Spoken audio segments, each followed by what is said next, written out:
Next अब हम जाने वाले हैं पाइचार्म में, जो हमारा जुपिटर नोटबुक के एक तरीके से रिप्लेसमेंट होता है। ये भी जो पाइथन है उसके साथ इंटीग्रेटेड रहता है, उसके साथ जुड़ा हुआ होता है, उसको एक इंटरफेस प्रोवाइड करता है ताकि हम कोडिंग को इजीली इसके अंदर कर सकें। तो स्टूडेंट्स, अब नेक्स्ट हम बात करने वाले हैं पाइचार्म के बारे में। तो बेसिकली जैसे हमारा आईडी सॉफ्टवेयर था या आईडी इंटरफेस था, उसके रिप्लेसमेंट अगर उसको यूज ना करें तो हम पाइचार्म को यूज कर सकते हैं उसके जगह पे कोडिंग करने के लिए या फिर एनालिसिस करने के लिए।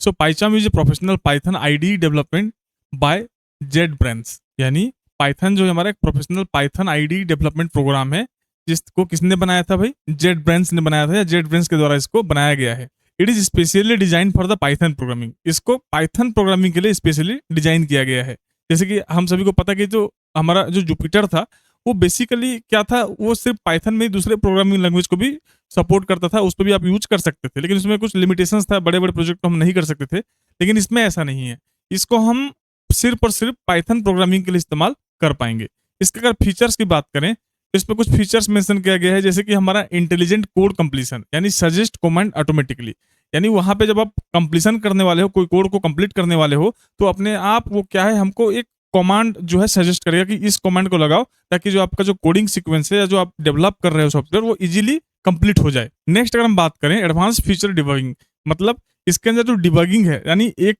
जो डिवाइस है दूसरे डिवाइस से जोड़ के उसके अंदर कोडिंग का प्रोग्राम को प्रोग्राम करना है, तो उसमें भी ये हमें एडवांस फीचर्स प्रोवाइड करता है एक दूसरे में जुड़ने के लिए। जैसे कि help to locate the programming error, यानी मान लीजिए किसी डिवाइस के अंदर अगर कोई एरर आ गया है, डिबगिंग में कोई एरर आ गया है, तो उसको इजीली ये लोकेट कर पाएगा, खोज पाएगा कहाँ पे एरर आया है। तीसरा अगर हम बात करें तीसरा फीचर्स की, तो प्रोजेक्ट मैनेजमेंट, यानी कोई प्रोजेक्ट आप बना रहे हैं, चल रहा है, तो उसको आप एफिशिएंटली मैनेज कर सकते हैं। लार्ज स्केल पर बहुत बड़े बड़े जो प्रोजेक्ट होते हैं जिसको हम जुपिटर पे हैंडल नहीं कर पाते थे, डिसऑर्गेनाइज हो जाता था, इधर उधर हो जाता था, उसको आप इजीली इसमें जो है एफिशिएंटली उसको आप प्रोजेक्ट को जो मैनेज कर पाओगे, उसको ऑर्गेनाइज कर पाओगे, सही से संभाल पाओगे। नेक्स्ट फीचर की बात करें तो कोड इन्फेक्शन, मीन्स कोड्स जो आप कोड डाल रहे हो उसको इंस्पेक्ट कर पाओगे, इंस्पेक्शन कर पाओगे। Detect the mistake before the execution, यानी जब आप कोड को फाइनलाइज करोगे, आप उसको जो है प्रोग्राम करने वाले होंगे या उसको फाइनलाइज करने वाले होंगे, उससे पहले जो है आप अपने मिस्टेक को डिटेक्ट कर पाओगे इसको यूज करके। नेक्स्ट फीचर की बात करें तो वर्जन कंट्रोल इंटीग्रेशन,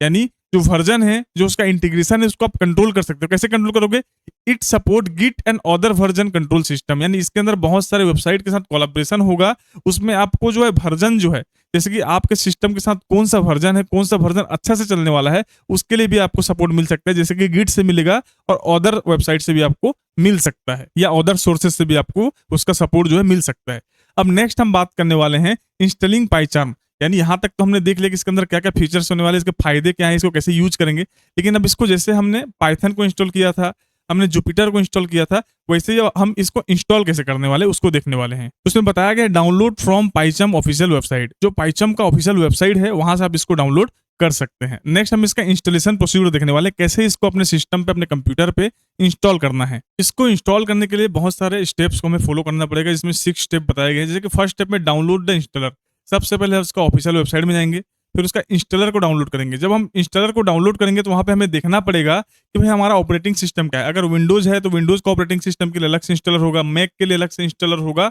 और लिनक्स के लिए अलग से इंस्टॉलर होगा। तो हम मान लीजिए अगर हम विंडोज में इंस्टॉल कर रहे हैं तो हमें वहां पे डाउनलोड द इंस्टॉलर मीन्स हम विंडोज के लिए इंस्टॉलर पहले डाउनलोड करेंगे, फिर उसके बाद रन द सेटअप। वो जो सेटअप वाला जो फाइल हमें जो इंस्टॉलर जो हमने डाउनलोड किया था उसको हमें डबल क्लिक करके ओपन करना पड़ेगा। उसके बाद उसके अंदर एक्सेप्ट द लाइसेंस एग्रीमेंट, उसके अंदर एक लाइसेंस आएगा, उस एग्रीमेंट के अंदर एक्सेप्ट नहीं करने वाला ऑप्शन होगा, तो हमें एक्सेप्ट पे क्लिक करके उसको एक्सेप्ट करना पड़ेगा। फिर चूज द इंस्टॉलेशन लोकेशन, आपको कहाँ पे उसको इंस्टॉल करना है, वहां पे आपको पाथ दिखाना पड़ेगा, कौन सा सी ड्राइव में, डी ड्राइव में, ई ड्राइव में, कौन सा ड्राइव में आपको इंस्टॉल करना है, उसको आपको पहले सिलेक्ट करना पड़ेगा। जब आप सिलेक्ट कर लेंगे तो आपका इंस्टॉलेशन जो है कंप्लीट हो जाएगा। उसके बाद आपको क्या करना है, जब कंप्लीट हो जाएगा तो उसके आइकॉन जो आपके होम स्क्रीन पे आ जाएगा या डेस्कटॉप के स्क्रीन पे आ जाएगा, कंप्यूटर के अंदर जो आइकन आ जाएगा, उस आइकन को डबल क्लिक करके आपको ओपन करना है। उसी को हम बोलते हैं लर्न द पाइचार्म या पाइचार्म। अब नेक्स्ट हम इसका देखने वाले हैं पाइचार्म प्रोजेक्ट स्ट्रक्चर। जब उसके अंदर हम कोई प्रोजेक्ट के ऊपर काम करेंगे, कोई सॉफ्टवेयर बनाएंगे या कोई कोडिंग करेंगे, तो वो जो प्रोजेक्ट है वो कैसे होगा, उसके अंदर क्या-क्या चीज़ हमें देखने को मिल सकता है। तो सबसे पहले देख लीजिए, कोई प्रोजेक्ट अगर हम लेते हैं तो उसके अंदर हमें सबसे पहले पाइथन का फाइल्स दिखेगा कि भाई जो पाइथन में जो फाइल्स वगैरह जो रखा है वो सारे फाइल्स उसके अंदर दिखने लगेंगे। फिर उसके अंदर बहुत सारे लाइब्रेरीज आ जाएगा जहाँ से हम पहले से ऑलरेडी बहुत सारे कमांड अवेलेबल रहेगा जिसको हम यूज कर सकते हैं। जैसे हमारे कॉलेजों में लाइब्रेरी होता है, बुक्स होता है, उसको पढ़ के हम एग्जाम दे सकते हैं, वैसे वहाँ पे भी बहुत सारा लाइब्रेरीज होगा, उसको हम इस्तेमाल कर सकते हैं अपने यूज के लिए। फिर उसके बाद उसके अंदर पैकेज दिखेगा, पैकेज वाला एक ऑप्शन होगा, और पैकेज के बाद अगर हम देखेंगे तो उसके अंदर रिसोर्सेस मिल सकता है और साथ ही साथ कॉन्फ़िगरेशन फाइल मिल सकता है। ये कुछ 5 चीजें हैं जो उसके अंदर एज ए फीचर्स आपको देखने को मिल सकता है। अब नेक्स्ट हम इसके एडवांटेजेस की बात करेंगे, यानी इसको यूज करने का फायदा क्या है। तो सबसे पहले पॉइंट में बताया गया है कि पाइचार्म को यूज करने का सबसे पहले फायदा है प्रोफेशनल ग्रेड आईडीई, यानी जो हमारा इंटीग्रेटेड डेवलपमेंट एनवायरनमेंट जो होता है ये प्रोफेशनल ग्रेड होता है, यानी आप प्रोफेशनल की तरह इसको इस्तेमाल कर सकते हैं। जैसे कि एक प्रोफेशनल सॉफ्टवेयर बनाने के लिए होता है, प्रोग्रामिंग करने के लिए होता है, उसका प्रोफेशन ही होता है, उसका काम ही होता है, उस लेवल के इंटरफेस इसके अंदर आपको देखने को मिल सकता है। दूसरे पॉइंट की बात करें, एक्सीलेंट डिबगिंग टूल्स, यानी डिबगिंग करने के लिए सबसे बेहतर टूल्स इसको माना जाता है पाइथन के लिए। तीसरा पॉइंट की अगर बात करें, इंटेलिजेंट कोड सजेशन, यानी जब आप कोड कर रहे होगे तो आपको कोडिंग को ही देख के वो आपको सजेस्ट करने लगेगा कि नेक्स्ट कोड आपको क्या करना चाहिए, नेक्स्ट इसके अंदर क्या बदलाव करना चाहिए, ऐसे आपके इसके अंदर सजेशन आपको देखने को मिल सकता है। नेक्स्ट पॉइंट यानी पॉइंट नंबर 4 की बात करें तो suitable for the large project, यानी जो बड़े बड़े इंडस्ट्रीज में, बड़े बड़े कंपनीज में जो प्रोजेक्ट होता है उसके लिए भी ये बहुत ज्यादा सुइटेबल हो सकता है, क्योंकि हम इसके अंदर बड़े प्रोजेक्ट को भी सुइटेबली कर सकते हैं। और फिफ्थ पॉइंट की बात करें, इंडस्ट्रियल स्टैंडर्ड, यानी इसका जो स्टैंडर्ड है वो इंडस्ट्री के लेवल के हैं, जिसका काम ही होता है कि बड़े बड़े सॉफ्टवेयर को बनाएं और बड़े बड़े सॉफ्टवेयर को जो है डेवलप कर पाएं। अब अगर हम इसके डिमेरिट या डिसएडवांटेजेस की बात करें, यानी क्या क्या इसके नुकसान है या फायदे नहीं है जो हमको लॉस कराता है, तो सबसे पहले हाई मेमोरी कंजप्शन, यानी जब आप इस सॉफ्टवेयर को इंस्टॉल करोगे और आप जब इसको यूज करना स्टार्ट करोगे तो आपका जो सॉफ्टवेयर का मेमोरी है, जो रैम है, उसको बहुत ज्यादा ऑक्यूपाई कर लेगा। हालांकि जब आप इंस्टॉल करोगे तो हो सकता है 400-500 MB का हो या 1 GB का हो, लेकिन जब आपको इस्तेमाल करना या यूज करना स्टार्ट कर दोगे तो धीरे धीरे उसका साइज बढ़ के 2 GB, 10 GB, 20 GB तक भी आप ले जा सकते हैं या ये चला जाएगा। नेक्स्ट पॉइंट की बात करें, रिक्वायर मोर सिस्टम रिसोर्सेज, यानी जो बेसिक सिस्टम जो है इसको चलाने में सक्षम नहीं है, इसके लिए आपको बहुत ज्यादा सिस्टम की जरूरत पड़ सकता है, बहुत बेहतर सिस्टम की जरूरत पड़ सकता है। वहीं थर्ड पॉइंट की बात करें, बिगनर में फाइंड इट कम्प्लेक्स इनिशियली, कोई अगर शुरुआती से इसको सीखना चाहता है तो हो सकता है शुरुआत में आपको उसको जो हमारा पाइचार्म जो सॉफ्टवेयर होगा या जो कोडिंग का जो पैकेज होगा, कहीं ना कहीं उसको ये थोड़ा सा कम्प्लेक्स लगेगा इनिशियली स्टार्ट करने में। जब वो सीख जाएगा तो उसके लिए ये ईजी हो सकता है। अब नेक्स्ट हम बात करते हैं कि इसका एप्लीकेशन कहाँ है फार्मेसी में। The application of PyCharm in the pharmacy, यानी हमारे फार्मेसी प्रोफेशन में या फार्मास्यूटिकल इंडस्ट्री हो गया, कॉलेज हो गया, रिसर्चेस हो गए या कोई इंस्टीट्यूट हो गया, तो उसके अंदर इसको हम कैसे इस्तेमाल करते हैं। तो सबसे पहले पॉइंट में बताया गया है फार्मेसी सॉफ्टवेयर डेवलपमेंट, यानी कोई फार्मास्यूटिकल सॉफ्टवेयर बनाना है तो उसके लिए हम इसको इस्तेमाल कर सकते हैं। जैसे कि मेडिसिन का इंटेक्ट हो गया, जैसे मेडिसिन कोई बेच रहा है तो नया स्टॉक ला रहा है, स्टॉक कितना खत्म हो रहा है उसको मैनेज करना है, देखना है, तो इसमें हम उस सॉफ्टवेयर को बना सकते हैं। दूसरा पॉइंट की अगर बात करें, ड्रग मॉडलिंग प्रोजेक्ट, यानी कोई नया दवा का खोज हुआ है या कोई पहले से दवा हमारे पास अवेलेबल है मेडिसिन, उसका एक मॉडलिंग बनाना है, मॉडल तैयार करना है, तो उसके हिसाब से भी हम इसको एज ए प्रोजेक्ट की तरह यूज कर सकते हैं या प्रोजेक्ट मैनेजर की तरह यूज कर सकते हैं या प्रोजेक्ट मेकिंग के लिए भी यूज कर सकते हैं। साथ ही साथ थर्ड पॉइंट की अगर बात करें, रिसर्च प्रोग्रामिंग, यानी कोई रिसर्च हम कर रहे हैं तो उस रिसर्च के लिए भी हम कोई बहुत प्रोग्राम चाहिए, हमको कोई सॉफ्टवेयर चाहिए, तो उसके लिए भी हम इसमें से सॉफ्टवेयर बना सकते हैं। वहीं अगर लास्ट लाइन की बात करें, मशीन लर्निंग एप्लीकेशन, जो नॉर्मल मशीन लर्निंग एप्लीकेशन होता है उसके तरह भी हम इसको इस्तेमाल कर सकते हैं, मशीन लर्निंग के लिए भी हम इसको इस्तेमाल कर सकते हैं। यानी अल्टीमेटली कोई मशीनरी डिवाइस हम बना रहे हैं, कोई कोई रोबोट बनाता है, कोई कंप्यूटर बनाता है, कोई ऑपरेटिंग सिस्टम बनाता है, कोई बना बनाया सॉफ्टवेयर को औरली मॉडिफाई करता है, और हाईली एडवांस लेवल पे ले जाता है, तो उन कंडीशंस में भी हम इसको इस्तेमाल कर सकते हैं। सो स्टूडेंट, यहाँ से हमारा जो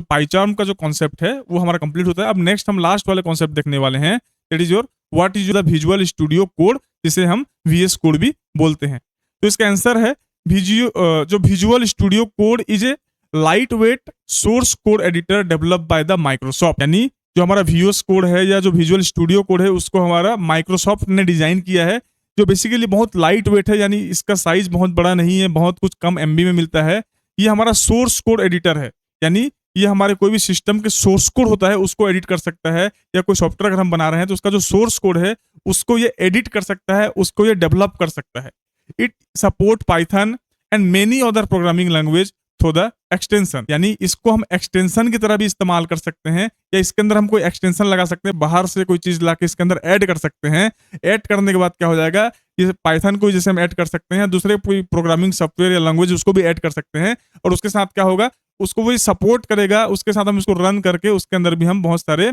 जो कोडिंग्स हैं, जो प्रोग्रामिंग से उसको हम कर सकते हैं। जैसे कि it support the Python and many other programming language through the extension, यानी पाइथन हो गया और पाइथन की जैसे और भी प्रोग्रामिंग लैंग्वेज जो हो गए उसको एक्सटेंशन बनाकर इसके अंदर ऐड कर देंगे, और उसके बाद आराम से उसके अंदर हम कोडिंग या प्रोग्रामिंग कर सकते हैं। अब नेक्स्ट हम बात करने वाले हैं फीचर्स ऑफ VS कोड, यानी जो विजुअल स्टूडियो कोड है उसके क्या क्या फीचर्स है। जैसे हमने बाकी जुपिटर का देखा, पाइचार्म का देखा, वैसे ही इसके अंदर क्या क्या फीचर्स है। Light weight design, consume less memory. इसका मेन फीचर क्या है भाई कि ये बहुत कम साइज का होता है, बहुत कम MB में आता है, और इसीलिए क्या होता है, हमारा जो सॉफ्टवेयर जो है ये हमारे रैम को या मेमोरी को है बहुत कम कंज्यूम करता है, बहुत कम ऑक्युपाई करता है। एक्सटेंशन मार्केट प्लेस, यानी इसको जो है इसके अंदर हम एक्सटेंशन की तरह भी इस्तेमाल कर सकते हैं, इसको अलग से हम कोई चीज के साथ जोड़ के भी हम इसको इस्तेमाल कर सकते हैं। वही अगर हम थर्ड पॉइंट की बात करें, इंटीग्रेटेड टर्मिनल, इसके जो टर्मिनल है जहां पे हम कोड करते हैं वो टर्मिनल जो है अलग से रहता है कंप्यूटर के अंदर, लेकिन इसके साथ क्या है, हमें अलग से कंप्यूटर के अंदर के टर्मिनल को इस्तेमाल नहीं करना पड़ेगा। इसके अंदर पहले से ही टर्मिनल अवेलेबल होगा और हम उसको डायरेक्टली वहीं से ही इस्तेमाल कर सकते हैं। यानी इसमें बताया गया है build in command line interface, यानी जो कमांड देने वाले जो इंटरफेस होगा इसी के अंदर होगा, हमें कोई परेशानी नहीं होगा। Debugging support, provide debugging capabilities, यानी जैसे मैंने बताया था कि डिवाइसों को या बहुत सारे इंस्ट्रूमेंट को हम एक साथ जोड़ के डिबग कर सकते हैं, वो कैपेबिलिटीज भी इसके अंदर हमें देखने को मिल जाता है। नेक्स्ट अगर फीचर की बात करें, क्रॉस प्लेटफॉर्म कंपैटिबिलिटी, यानी ये बहुत सारे प्लेटफॉर्म पे, बहुत सारे ऑपरेटिंग सिस्टम पर भी हम इसको इजीली इंस्टॉल कर सकते हैं, सबके लिए अलग अलग से अवेलेबल होगा, लेकिन सब में काम ये एक ही तरीके से कर सकते हैं। जैसे कि इसमें बताया गया है work on window, Linux and Mac OS, यानी ये विंडोज के ऑपरेटिंग सिस्टम में भी, विंडोज के कंप्यूटर में भी काम करेगा, लिनक्स वाले कंप्यूटर में भी काम करेगा, साथ ही साथ जो मैक OS है, जो एप्पल की OS है, वो वाले भी लैपटॉप्स के अंदर ये काम कर सकता है। अब नेक्स्ट हम बात करते हैं installing the visual studio code. यहाँ तक तो हमने उसका बेसिक डिटेल्स फीचर हमने देख लिया, क्या है, कैसे काम करता है, इसके अंदर क्या क्या फीचर्स हैं। अब हम इसको इंस्टॉल कैसे करने वाले हैं उसको हम देखने वाले हैं। सबसे पहले बताया गया download from visual studio code official website, इसका जो ऑफिशियल वेबसाइट है वहां से हमें जाके इसको डाउनलोड करना है। अब हम नेक्स्ट बात करने वाले हैं ऐसे कौन कौन से स्टेप है जिसको फॉलो करके हम इसको कंप्यूटर के अंदर इंस्टॉल कर सकते हैं, या जो भी ऑपरेटिंग सिस्टम है उसके अंदर हम इसको इंस्टॉल कर सकते हैं। जैसे कि आप देख सकते हैं, सबसे पहले पॉइंट में download the external, run the setup. पहले इंस्टॉलर को डाउनलोड करना है, फिर उसके बाद उसको जब रन करेंगे तो उसके अंदर एक सेटअप रन होगा, उसी को जो डाउनलोडर जो हमने इंस्टॉल किया है, जो इंस्टॉलर हमने जो इंस्टॉल किया है उसको इंस्टॉल करने को ही हम रन द सेटअप बोलते हैं। तो जब सेटअप को हम रन करेंगे उसके अंदर टर्म्स एंड कंडीशन आएगा, उसको हमें एक्सेप्ट करना है। एक्सेप्ट करने के बाद इंस्टॉलेशन जो है हमारा कंप्लीट हो जाएगा। देन अगर हम लास्ट पॉइंट की बात करें, then learns the VS code, जो हमारा विजुअल स्टूडियो कोड है उसको हम उसके बाद जो है चला पाएंगे, लॉन्च कर पाएंगे अपने कंप्यूटर के अंदर। नेक्स्ट हम बात करने वाले हैं installing the Python extension in VS code. जो हमारे विजुअल स्टूडियो कोड है उसके अंदर हमें पाइथन को पहले जो एक्सटेंशन ऐड करना पड़ेगा। कैसे ऐड करेंगे भाई, after installation open the VS code, तब ये इंस्टॉल हो जाएगा। तो उसके बाद हमें उसे ओपन करेंगे, डबल क्लिक करके जब ओपन करेंगे तो उसके साइड में एक एक्सटेंशन का ऑप्शन आएगा। उस एक्सटेंशन के ऑप्शन में जाके पाइथन हमें सर्च करना है। सर्च करने के बाद क्या हो जाएगा, install Python extension, this enable the Python programming support. उसके अंदर हम जब पाइथन सर्च करेंगे तो पाइथन जब लिस्ट में आएगा तो वहां से इंस्टॉल करने का ऑप्शन आएगा, उसको हम एज एक्सटेंशन इंस्टॉल करेंगे उस एक्सटेंशन वाले पार्ट में। जैसे ही पाइथन उसके अंदर इंस्टॉल हो जाएगा वहां से हम इजीली क्या है, पाइथन प्रोग्रामिंग को इजीली हम वहां से फिर कमांड देना स्टार्ट करेंगे और अपना प्रोग्रामिंग को स्टार्ट कर सकते हैं। पाइथन वाले लैंग्वेज को हम उसके अंदर इस्तेमाल कर सकते हैं। अब नेक्स्ट हम बात करने वाले हैं advantages of visual studio code, यानी विजुअल स्टूडियो कोड है उसका क्या क्या फायदे हैं। सबसे पहले फायदे की बात करें या एडवांटेजेस की बात करें या मेरिट की बात करें तो लाइट वेट, यानी ये बहुत ज्यादा मेमोरी नहीं कंजप्शन करता है, इसका साइज बहुत छोटा होता है, यानी ये MBs में आता है, GB में नहीं आता है। सेकंड पॉइंट की बात करें फास्ट परफॉर्मेंस, क्योंकि इसका साइज छोटा होता है, ये कॉम्पैक्ट होता है, तो इसलिए इसका जो परफॉर्मेंस है ये कोई भी कंप्यूटर में इजीली चल जाता है। नेक्स्ट अगर हम बात करें हाईली कस्टमाइजेबल, इसको आप कस्टमाइज कर सकते हैं अपने हिसाब से कि उसके जो फीचर्स हैं उसके अंदर जो ऑप्शन है उसको अपने हिसाब से अलग अलग जगह पर आप सेट कर सकते हैं और उसको चला सकते हैं। फोर्थ नंबर पॉइंट की अगर बात करें, support the multiply programming language, यानी इसके अंदर क्या है, एक्सटेंशन लगा लगा के जैसे पाइथन हो गया, पाइथन की तरह और भी प्रोग्रामिंग लैंग्वेज है उसको भी आप चला सकते हैं इजीली। एक साथ भी 2 प्रोग्रामिंग लैंग्वेज आप इजीली इसके अंदर चला सकते हो। वही अगर हम फिफ्थ पॉइंट की बात करें, एक्सीलेंट एक्सटेंशन इकोसिस्टम, यानी इसके अंदर ऐसे फीचर बनाया गया है कि एक्सटेंशन के ऊपर ये बेहतर ही बेहतर परफॉर्मेंस अपना देगा, उसी को बोला गया है एक्सीलेंट एक्सटेंशन इकोसिस्टम।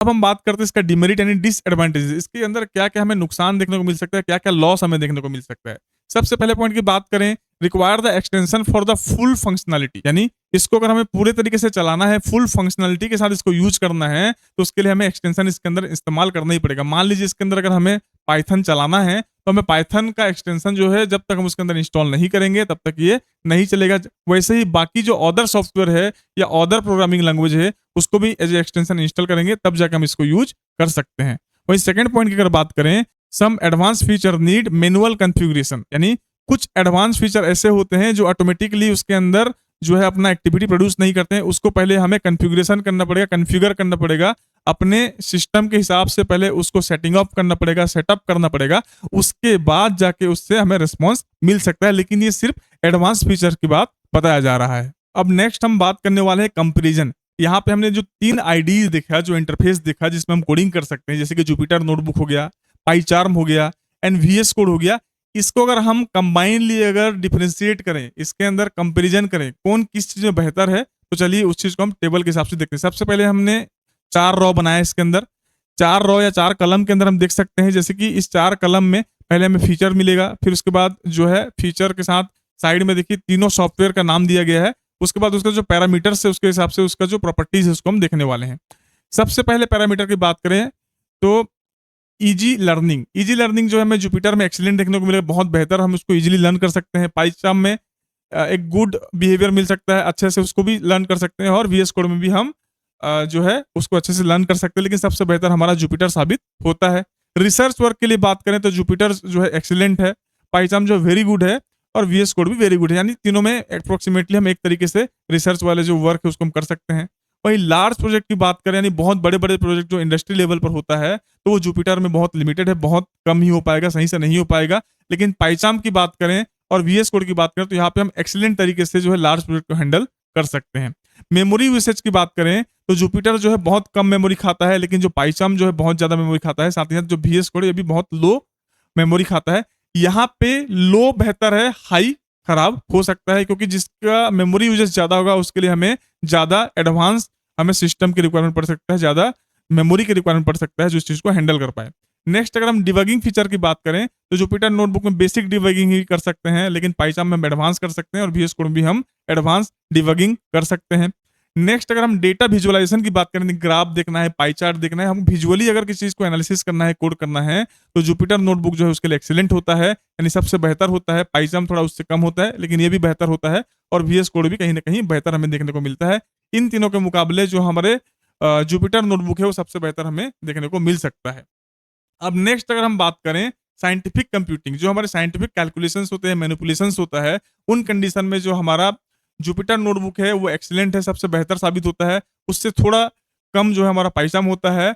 और उसी के बराबर हमारा वीएस कोड भी हमें देखने को मिल सकता है। अब इंडस्ट्री लेवल पे अगर इसके यूज का बात करें तो पाइचार्म जो है बहुत मॉडरेटली यूज कर, बहुत कम यूज किया जाता है। सॉरी, जो हमारे जुपिटर नोटबुक है वो बहुत कम यूज किया जाता है, मॉडरेटली यूज किया जाता है, लेकिन पाइचार्म जो है इसको बहुत ज्यादा स्केल पे यूज किया जाता है, और उससे भी ज्यादा, यानी सबसे फर्स्ट प्रायोरिटी हमें कहीं ना कहीं वीएस कोड को देते हुए हम देख सकते हैं। अब नेक्स्ट हम बात करने वाले हैं how to choose an IDE for beginner. जब शुरुआत में कोई व्यक्ति आईडीई को, जैसे कि हमने आईडी के एग्जांपल पे देखा, वीएस कोड हो गया, पाइचार्म हो गया, जुपिटर नोटबुक हो गया, ऐसे बहुत सारे और भी आईडीई है, मार्केट में अवेलेबल है। तो शुरुआत में एक व्यक्ति कैसे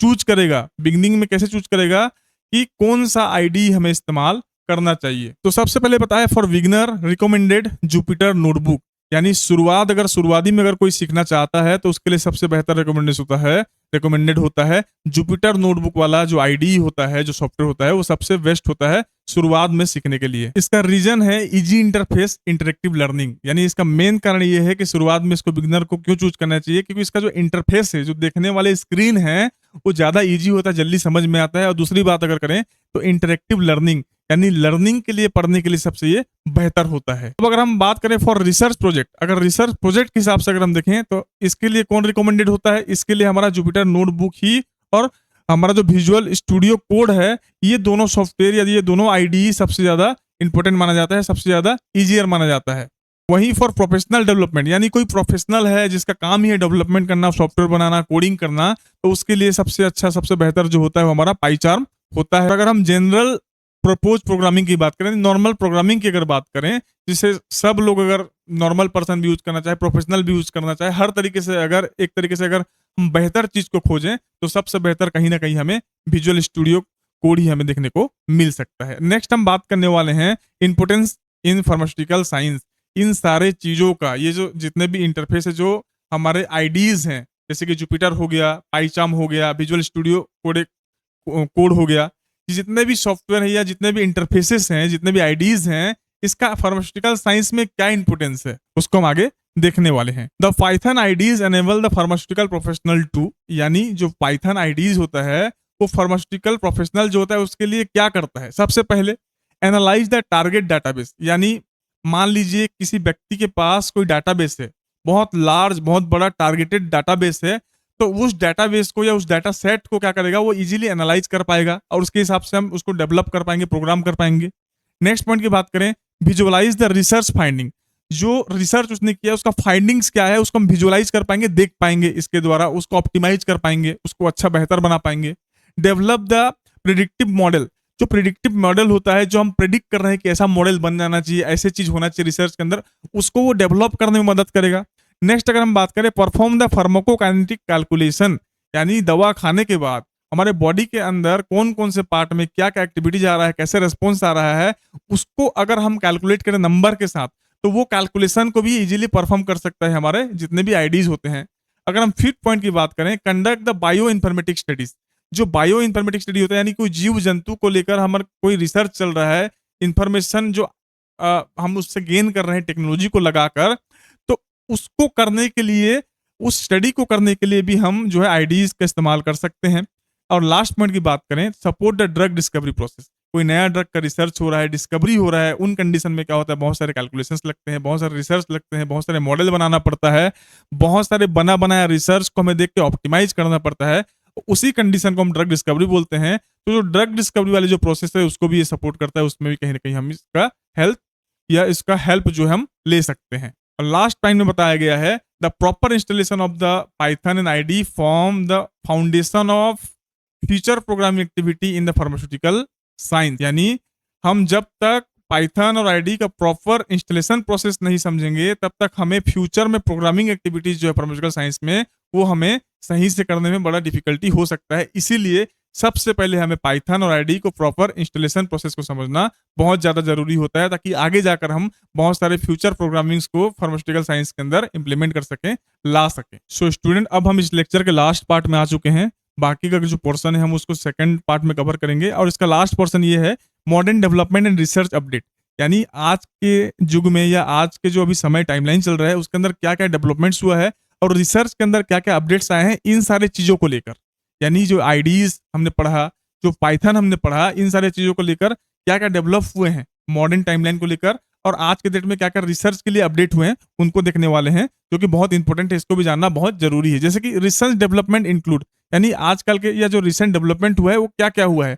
सबसे पहले पॉइंट में बताया गया है क्लाउड बेस्ड जुपिटर नोटबुक, यानी अब जुपिटर नोटबुक के अंदर भी क्लाउड आ गया है, यानी आप जो चीज को बना रहे हो या डिजाइन कर रहे हो, कोड कर रहे हो या डेवलप कर रहे हो, तो उसको क्या है, आपको अलग से फाइल बना के सेव करने की जरूरत नहीं, उसी के अंदर क्लाउड है, उस क्लाउड के अंदर आप सेव करेंगे, अपने दूसरे कंप्यूटर में जाके फिर लॉगिन करोगे तो वो जो क्लाउड से है उसको आप एक्सेस कर सकते हो, वहीं से फिर आप कंटिन्यू कर सकते हो। वो जो डेटा है आपको एक कंप्यूटर से दूसरे कंप्यूटर में ले जाने की जरूरत नहीं है, अलग से मेमोरी आपको उसके लिए यूज करने की जरूरत नहीं है। सेकंड पॉइंट की बात करें, एआई असिस्टेड कोडिंग एनवायरनमेंट, यानी उसके अंदर अब एआई आ गया है, वो आपको असिस्ट करेगा, बताएगा कि भाई आप जो कोडिंग कर रहे हो उसको आप कैसे बेहतर करोगे, कहाँ पे मिस्टेक हो रहा है, उन सारी चीजों को भी इजीली वो रेक्टिफाई करेगा, आपको